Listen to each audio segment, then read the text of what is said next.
Boa noite. Fatos e imagens marcam a história documentada pela televisão. Os arquivos da Band se abrem para mostrar o Brasil político de Tancredo Neves. O programa que você vai ver a partir de agora tem páginas ilustradas com acontecimentos e pessoas, personagens da luta pela redemocratização do Brasil. De agosto de 84 a abril de 85, o povo brasileiro viveu e sofreu dias de civismo que entraram para a história. Os fatos vão da mobilização pelas diretas já à frustração da derrota da emenda Dante de Oliveira no Congresso, a mobilização nacional pela eleição de Tancredo Neves no Colégio Eleitoral, até a inesperada doença e morte do político em quem a nação depositara todos os seus sonhos e esperanças. 2005 fecha o ciclo de 20 anos de todos esses episódios. Dois acontecimentos contribuíram para dar força à abertura política iniciada no governo militar do presidente Ernesto Geisel: os assassinatos do jornalista Vladimir Herzog e do operário Manuel Fiel Filho. Em relação à morte de Herzog, a reação de Geisel foi buscar imediata aproximação com a opinião pública. O presidente condenou a ação promovida pela ala mais dura do regime e demitiu o comandante do então 2º Exército em São Paulo. Essa reação foi vista como fator determinante do início da chamada distensão. O então ministro do governo Figueiredo, Jarbas Passarinho, considera que o desgaste do regime militar provocou o que ele classifica de fadiga do poder. Havia uma fadiga de poder. Eu, por exemplo, sempre defendi o princípio e fui vencido de que nós devíamos ter entregue o poder ao civil e ao fim do governo do Médici, 73 para 74. O primeiro passo importante do projeto militar de abertura foi a convocação das eleições parlamentares de novembro de 74, com efetiva participação popular. O objetivo era conquistar legitimidade política para o regime, o que o presidente Ernesto Geisel chamaria mais tarde de abertura lenta, segura e gradual. Enquanto esse processo de transição se arrastava ao longo de 10 anos, a sociedade também gradualmente se mobilizava por eleições diretas para presidente da República.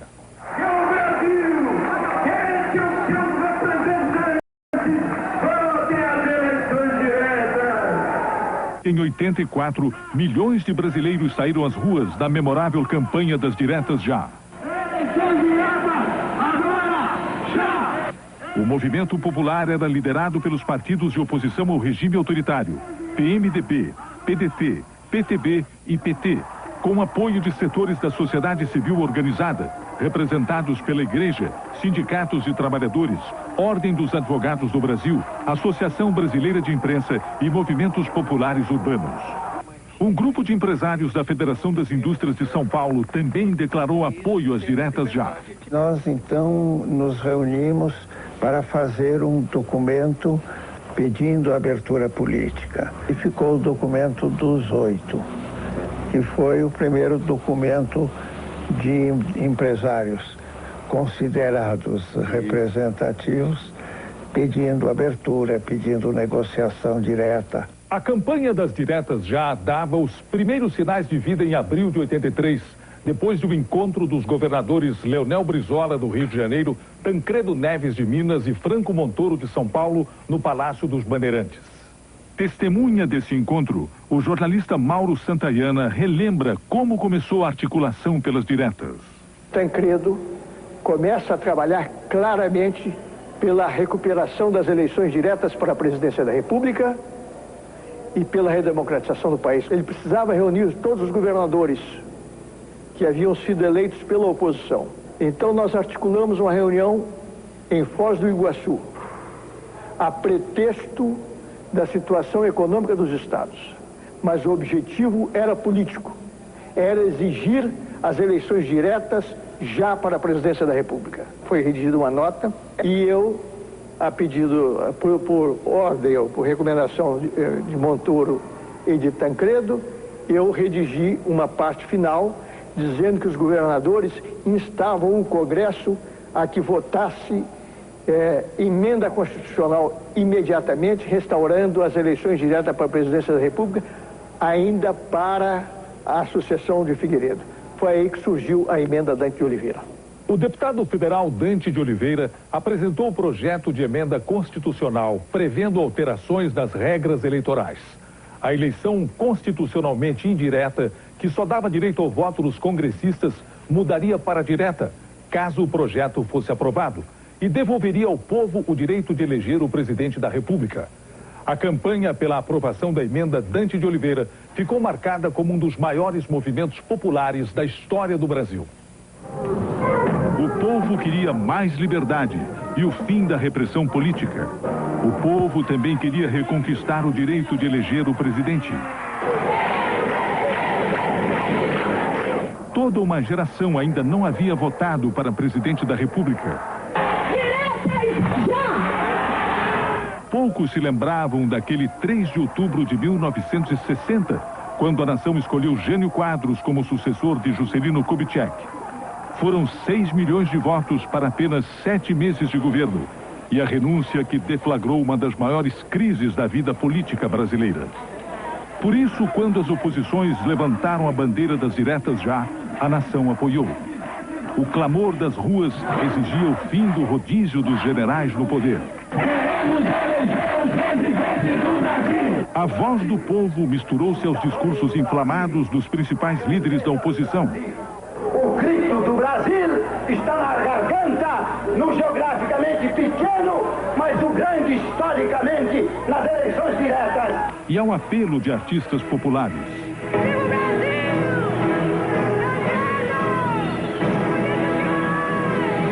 A caminhada das diretas deu o primeiro passo em Curitiba, no dia 12 de janeiro de 1984, com a realização de um comício para 30 mil pessoas. No segundo, em São Paulo, na Praça da Sé, o público já era de 200 mil pessoas.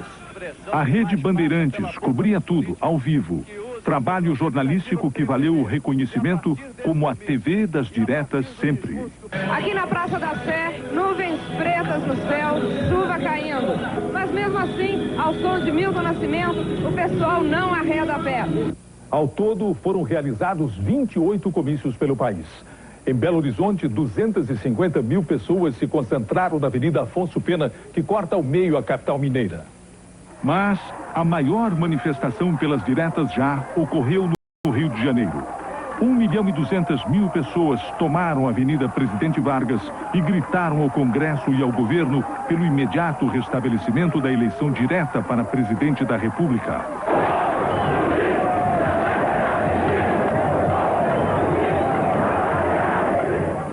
A hora da verdade chegou no dia 25 de abril de 1984, num clima de tensão, diante das medidas de emergência decretadas pelo general Figueiredo. Foi instaurado um mini estado de sítio em volta de Brasília e de outros 10 municípios de Goiás. Formou-se um anel de segurança para dar proteção aos deputados e senadores encarregados de bloquear a aprovação da emenda Dante de Oliveira. Circularam rumores de tentativa de um novo golpe sob o comando do general Newton Cruz. Hoje ele desmente. O presidente do PT, na ocasião, tinha procurado a cúpula do PMDB para dizer que o golpe que eu ia dar era cercar Brasília durante 7 dias. Enquanto as forças do Maluf se reajustassem com o governo para mudar a situação. Mas tudo mentira, meu Deus do céu, tudo mentira. Às 9 horas da manhã de 25 de abril de 1984, o presidente do Congresso, o senador Moacir Dalla, deu início à histórica sessão conjunta para decidir o destino da emenda Dante de Oliveira.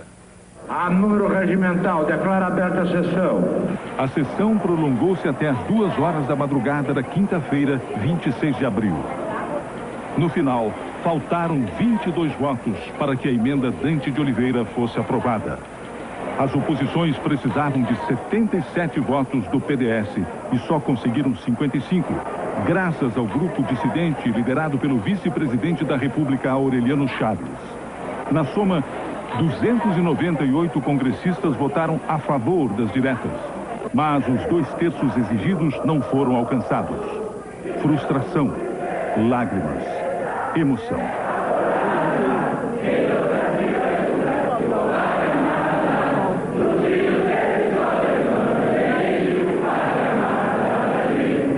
Perdemos perdemos tempo, mas também nós ganhamos muito porque conseguimos sair da ditadura para a democracia sem derramar sangue de ninguém.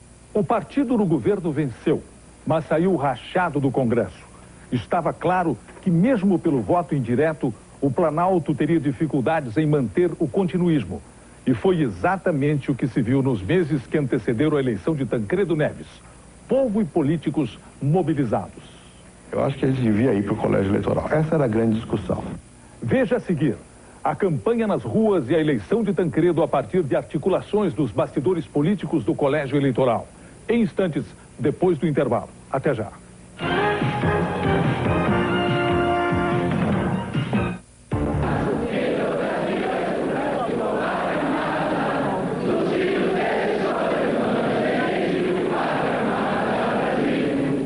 Apesar do fracasso da emenda Dante de Oliveira derrotada no Congresso em 25 de abril de 84, a hora não era para desanimar. A oposição, tendo à frente o PMDB, sob a liderança do deputado Ulisses Guimarães, passou a articular um nome para enfrentar o candidato no governo no colégio eleitoral. A primeira memória que eu tenho de conversar com o Tancredo Neves a respeito da sucessão presidencial foi um jantar na casa do então deputado Fernando Lira. Então estávamos dizendo, olha, provavelmente vai haver um colégio eleitoral. Nós dissemos, olha, o candidato provavelmente será de Minas.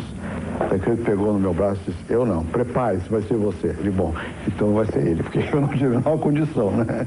Tancredo Neves, a quem a campanha das diretas transformara em líder popular da luta pela redemocratização do país, surgiu como candidato natural.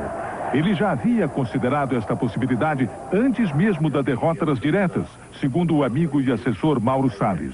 O Dr. Tancredo me incorporou numa pequena equipe que deveria acompanhar a votação das diretas já e imediatamente entrar em ação ou para ajudar a candidatura do Ulisses Guimarães ou para ajudar a solução que ele, Tancredo, não dizia qual era, mas era óbvio que entre os líderes do MDB, ele era, que era o maior partido de oposição, ele era o que tinha mais condições de ser candidato à presidência da República, como veio a ser. Ulisses Guimarães seria o candidato das oposições e não Tancredo, se a eleição fosse direta. Mas no colégio eleitoral, o governador mineiro se sairia melhor, graças à sua habilidade política, além de ter bom trânsito entre os militares. Tancredo foi a figura que surgiu como a possibilidade de que essa mudança ocorresse como precisava ocorrer, essa transição para a democracia viesse a ocorrer sem rupturas institucionais, sem radicalização excessiva e, sobretudo, sem perda de vidas. O ex-ministro Jarbas Passarinho considera um acerto histórico a escolha de Tancredo e lembra a relação tensa de Ulisses Guimarães com os militares. Ulisses ganhou fama e com razão quando ele passou a ser a figura mais simbólica da resistência. Não é? E por que então aí ele se transformou praticamente no nome que dificilmente aconteceria como aconteceu com o Tancredo. Dificilmente. Porque ele atacava os chefes militares. Ele chamou aquele triunvirato que houve após a morte do Costa Silva de os Três Patetas.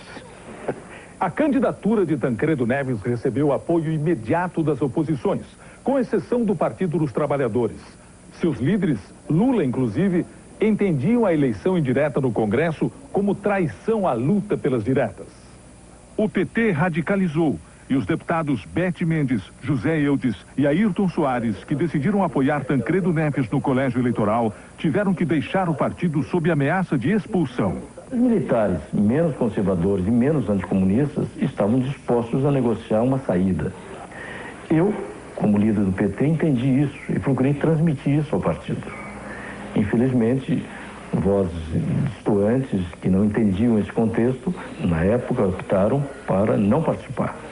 Obviamente que eu não concordei com isso e acabei votando no colégio eleitoral e saindo do partido. O colégio eleitoral, instituição criada pela ditadura, era formado inicialmente por deputados e senadores. Depois foi ampliado com a inclusão de 6 integrantes do partido majoritário de cada Assembleia Legislativa. O colégio nasceu para prolongar a transição e, na prática, referendar os generais no poder. Figueiredo seria o último presidente militar. Paulo Maluf surgiu dentro do processo de abertura política como o primeiro candidato civil do regime militar depois de derrotar Mário Andreasa na convenção do PDS. A escolha de Maluf provocou uma crise interna do partido de sustentação do governo e uma debandada de lideranças. Aureliano Chaves, Marco Maciel, Antônio Carlos Magalhães, José Sarney e muitos outros decidiram deixar o PDS para formar a Frente Liberal, decisiva na futura eleição do presidente da República. Concretizava-se a união de forças de um grupo de dentro do governo e da oposição. Isso demorou, foi uma longa costura política, uma longa engenharia. A dissidência do PFL assegurava essa vitória. Evidentemente que o nome que teria que ser o vice-presidente, eu achava que seria o senador Marco Maciel. Sarney foi escolhido para vice de Tancredo, mas o preferido dos novos aliados era Mário Andreasa, como recorda o senador Antônio Carlos Magalhães. Eu ainda quis tentar a chapa Andreasa Tancredo, quer dizer, Tancredo na cabeça e Andreasa em segundo. E tivemos um encontro no apartamento do Tancredo, na Avenida Atlética. E tivemos esse encontro lá, onde Andreasa demonstrou uma fraqueza muito grande em relação ao ponto de vista eleitoral, do colégio eleitoral, e que estava sendo traído pelo Figueiredo. O Aureliano fez questão com que eu fosse candidato a vice-presidente, pelo fato de eu ter muita penetração dentro do PFL, ter sido presidente, conhecer os delegados, a máquina do partido, que a minha presença na chapa seria importantíssima para que nós chegássemos a um resultado vitorioso.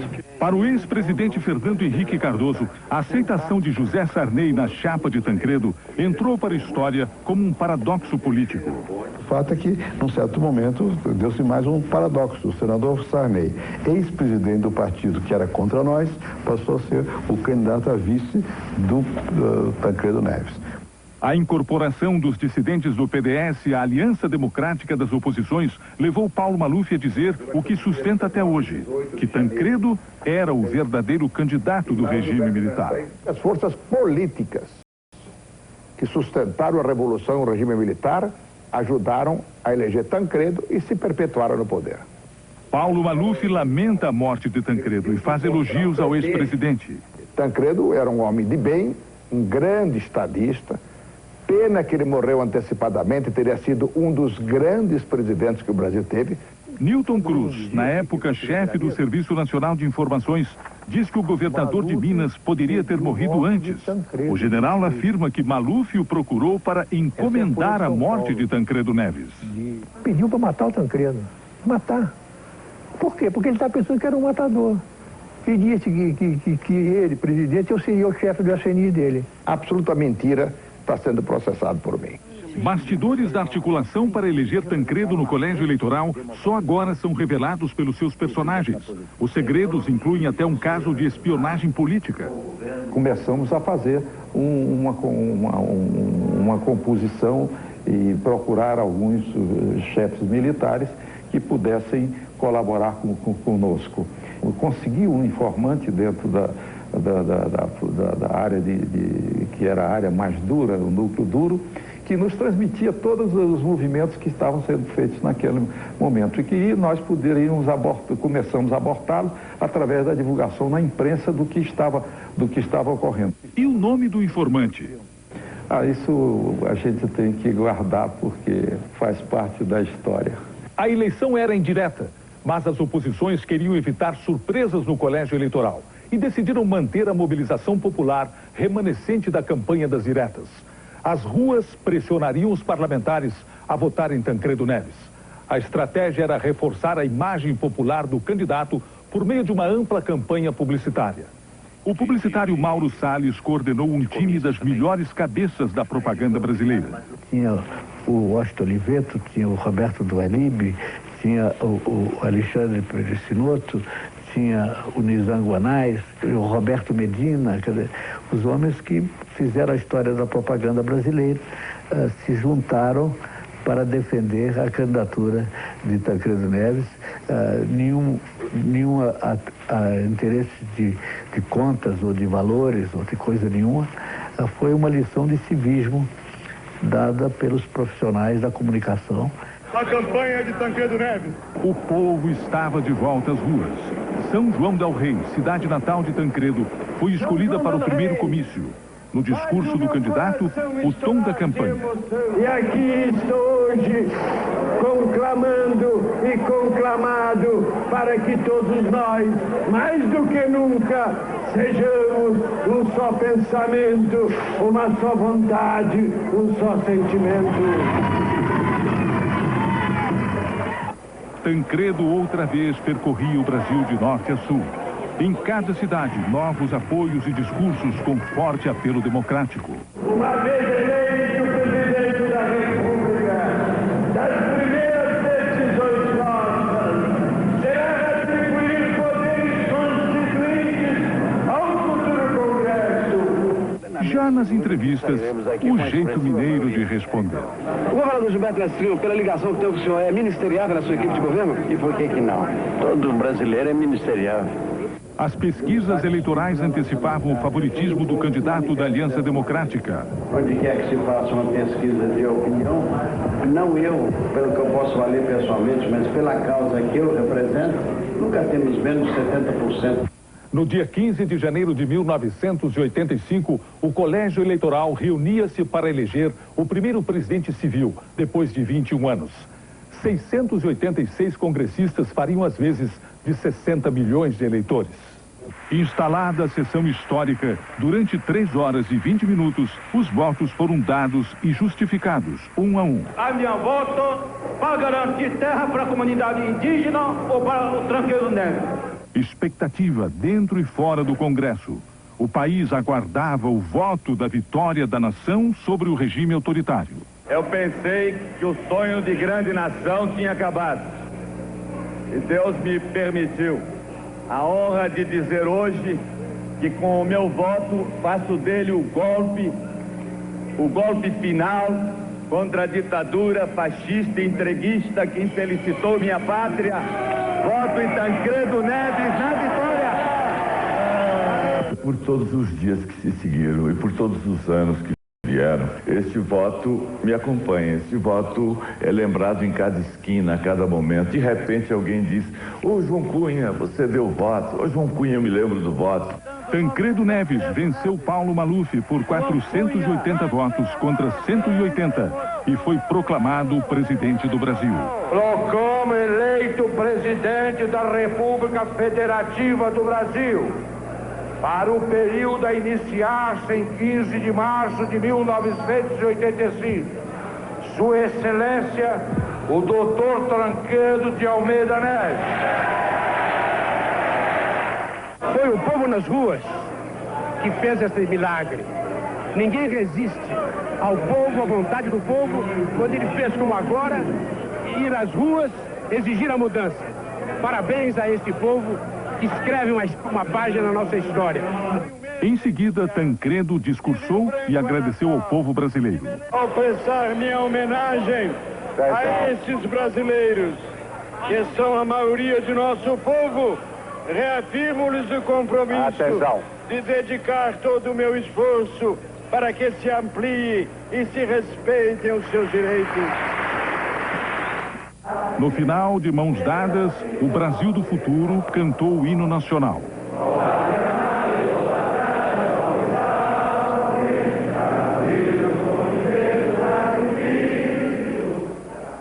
Maquiavel escreveu: o sucesso de um príncipe não está assegurado somente em razão de suas virtudes políticas. É indispensável ter sorte, e Tancredo não teve. Naquele momento, eu senti que o Tancredo não estava passando bem. A seguir, a inesperada doença de Tancredo, sua agonia, morte e a comoção do povo brasileiro. Veja também a revelação de um segredo histórico guardado durante todos esses anos pelo ex-ministro Jarbas Passarinho. Há um fato que talvez você vá revelar pela primeira vez. Pode ser um furo para a Band. Em instantes, depois do intervalo.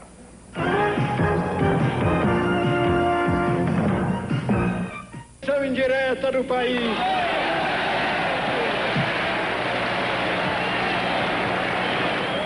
Tancredo Neves estava eleito. O regime militar daria lugar a um novo país com uma nova república. Nela, a divergência, antes reprimida, passaria a ser uma virtude cultuada. O Brasil que os militares devolveriam à democracia figurava na lista das 10 maiores economias do mundo e havia passado por grande evolução tecnológica. Acumulava, porém, enorme dívida externa, inflação alta e uma das piores distribuições de renda do mundo. Realmente, do ponto de vista econômico, o país se desenvolveu muito, o chamado milagre brasileiro, que depois se revelou muito relativo, porque cresceu, o país cresceu, mas o povo não foi atendido, o problema social não foi atendido com o mesmo interesse que o problema de desenvolvimento econômico. O Brasil de 64, que Tancredo receberá do regime militar, é um país pobre e injusto. A missão do novo presidente surgia como um grande desafio. Tancredo sabia disso e não se intimidava. Não é possível que a classe política, diante de uma responsabilidade dessa moça, venha dar demonstração da sua incapacidade ou da sua incompetência. Bom dia, democracia. A frase do Aldor parecia expressar a saudação nacional que o povo esperara 21 anos para fazer. O novo presidente, eleito no dia 15 de janeiro, seria empossado no dia 15 de março. Para a transição, inaugurou um gabinete de trabalho no prédio da Fundação Getúlio Vargas, em Brasília. Ali começava a construção da nova república e a arquitetura da futura administração. Tancredo começou a cumprir uma agenda de praxe. Foi recebido pelo presidente João Figueiredo no Palácio do Planalto. O que se passou no encontro é conversa com o presidente e ao presidente pertence. Depois visitou o Congresso Nacional. No Senado foi recebido pelo presidente Moacir Dalla e na Câmara pelo presidente Flávio Marcílio, candidato a vice-presidente da República, derrotado no colégio eleitoral. Reuniu-se ainda com o presidente do PMDB, deputado Ulisses Guimarães, para tratar da eleição dos presidentes da Câmara e do Senado e da disputa em torno de cargos no futuro governo. Em seguida, viajou à Europa e aos Estados Unidos para dar ao mundo a boa nova da redemocratização brasileira. Na volta, o presidente Tancredo dedicou-se à composição do ministério que governaria com ele. O deputado Fernando Lira, escolhido para a pasta da Justiça, guarda lembranças e uma relíquia. No dia 14, à noite, ele assinou todas as posses, os termos de posse do seu ministério. E eu guardo aqui essa recordação, que é exatamente a nomeação do Dr. Tancredo, eu como ministro da Justiça, datada de 15 de março de 1985. São coisas inusitadas que a gente recorda. Nas vésperas da posse do Dr. Tancredo, eu recebi um presente de um amigo meu, Joca Souza Leão, dessa gravura de Laílson, que é um dos melhores chargistas daqui de Pernambuco. E eu levei para dar de presente ao Dr. Tancredo no dia da posse. E os fatos fizeram com que eu não pudesse presenteá-lo com essa charge. E esta é a única charge que existe desse tipo aqui, porque eu trouxe e fiquei com ela. O cenário para a posse, dentro de algumas horas, estava montado. O cerimonial pensara com a grandeza que o momento exigia. O carro em que Tancredo Neves desfilaria na esplanada seria o mesmo que transportou todos os presidentes a partir de Getúlio Vargas. O Rolls Royce doado pela Rainha da Inglaterra ao governo brasileiro em 54. Depois da posse no Congresso, a transmissão do cargo seria feita no Salão de Honra do Palácio do Planalto, onde o general Figueiredo passaria a faixa presidencial ao sucessor. Tudo isso aconteceria no dia seguinte. Na véspera, o último assessor que esteve com Tancredo foi o jornalista Mauro Santayana, um dos responsáveis pela redação do discurso de posse. Naquele momento, eu senti que o Tancredo não estava passando bem. Tancredo, por que você não vai para São Paulo? Adia-se a posse e eles te viram pelo avesso lá, dizer o que você tem, resolve isso de uma vez por todas. Você sabe, Mauro, você sabe que são razões de Estado. Não posso fazer isso porque os militares não darão posse ao Sarney. Mais tarde, viria a notícia que chocou o país. O presidente Tancredo Neves havia sido internado às pressas no Hospital de Base de Brasília com fortes dores abdominais. Os médicos diagnosticaram diverticulite, uma inflamação intestinal que precisava ser operada com urgência. O vice-presidente José Sarney assumiu interinamente. Grupos radicais questionavam a legitimidade da posse do vice-presidente eleito porque o presidente Tancredo Neves morrera antes de ser empossado. Mas Sarney assumiu graças a uma reunião informal dos ministros do Supremo Tribunal Federal. Esse encontro foi mantido em segredo durante todos esses anos pelo ex-ministro Jarbas Passarinho. Há um fato que talvez você vá revelar pela primeira vez. Pode ser um furo para a Band. Eu tenho um primo, Aldir Passarinho, que foi presidente do Supremo. Então ele me conta que quando começou essa discussão, na casa de um dos ministros, não foi no plenário, nem no edifício do Supremo, os ministros se reuniram e a decisão deles, por consenso, era a posse. A garantia que foi fundamental do ponto de vista jurídico foi informal. Do ponto de vista militar, foi a força do ministro do Exército, por ordem do Figueiredo. Segurou os radicais. Somaram-se as coisas, a força do ministro Leônidas, não é? Em cima a palavra do Afonso Arinos e o que pouca gente sabe, se souber, essa reunião que meu primo me revelou. Eu peço desculpa ao meu primo porque eu estou revelando o que ele me disse em segredo. Prometo manter, defender e cumprir a Constituição, observar as leis, promover o bem geral e sustentar a união, a integridade e a independência do Brasil.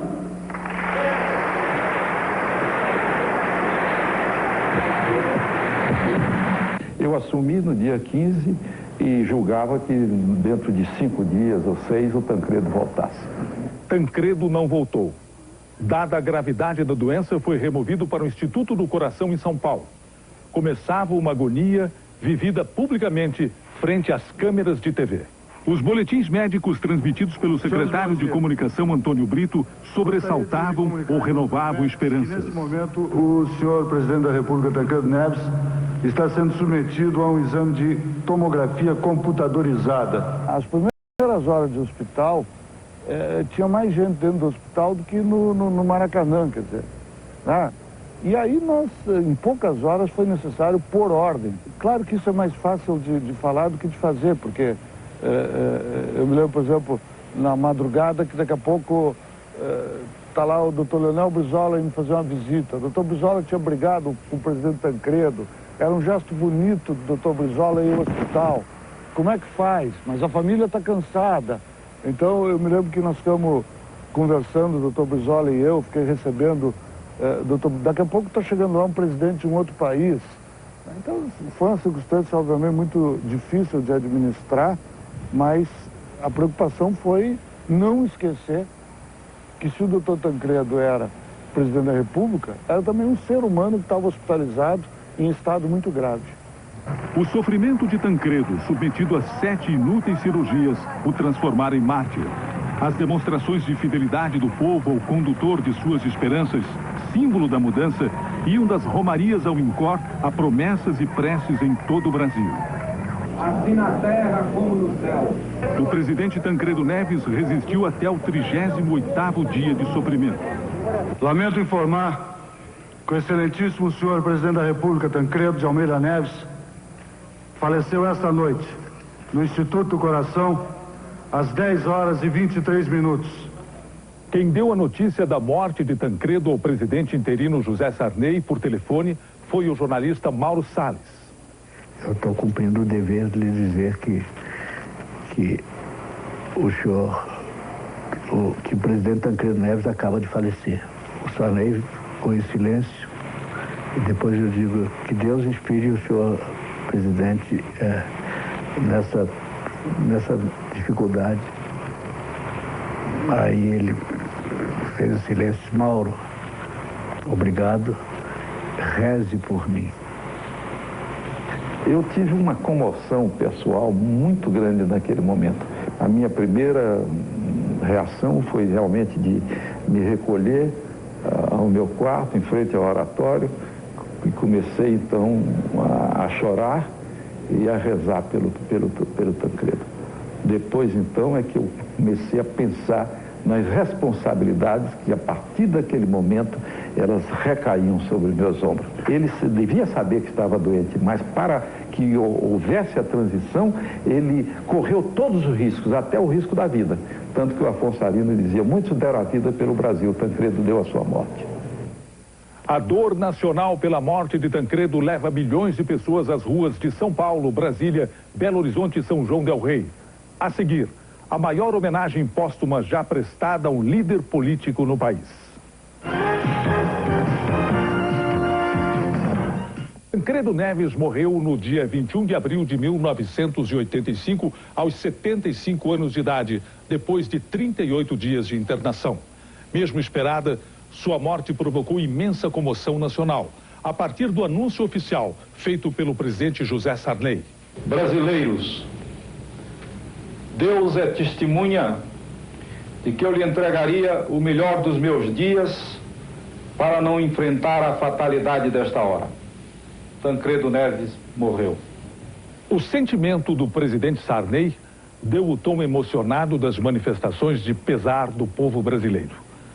Entre as expressões de tristeza, sobressaía-se o rosto sereno de uma mulher, mais forte do que a dor. A figura da dona Risoleta, né, que a gente lembra com saudade, fisicamente frágil, né, e uma mulher que era uma rocha, né, uma firmeza inacreditável para enfrentar a dor e para se dar conta de que o Tancredo, que era marido dela, era de alguma forma pai de uma outra família naquele momento chamada Brasil. Se eu for começar a falar qualquer coisa, eu me emociono muito e é muito penoso para mim. Tancredo Neves seria sepultado em São João del Rei, sua terra.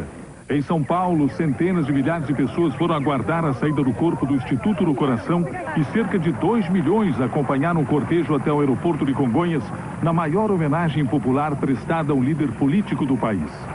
De São Paulo, o corpo de Tancredo seguiu para Brasília. Profunda ironia. O presidente eleito subia a rampa do palácio morto em um caixão, nos ombros de cadetes das Forças Armadas. O destino transformar em velório o que deveria ser um mandato. Durante 24 horas, o corpo de Tancredo Neves ficou exposto à visitação pública no segundo andar do Palácio do Planalto. Depois foi trasladado para Belo Horizonte. E na ânsia de ver pela última vez o governador de Minas, 5 pessoas morreram prensadas contra as grades do Palácio da Liberdade, sede do governo estadual. Da capital mineira, o retorno definitivo para a terra natal, São João del Rei. Lá, no comício de lançamento da campanha, ele manifestara o desejo que estava prestes a se cumprir. Quero dizer e cantar bem alto: terra minha amada, tu terás os meus ossos.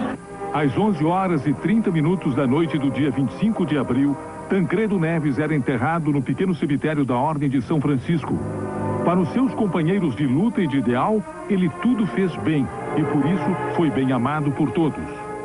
Tancredo não transigia nos princípios e nos objetivos. Muitas vezes negociava as estratégias. Tancredo era um sábio, era um craque. Um homem voltado e dedicado às causas do Brasil. Nós hoje temos liberdade e a devemos a Tancredo. Poderemos fazer deste país uma grande nação. Vamos fazê-la.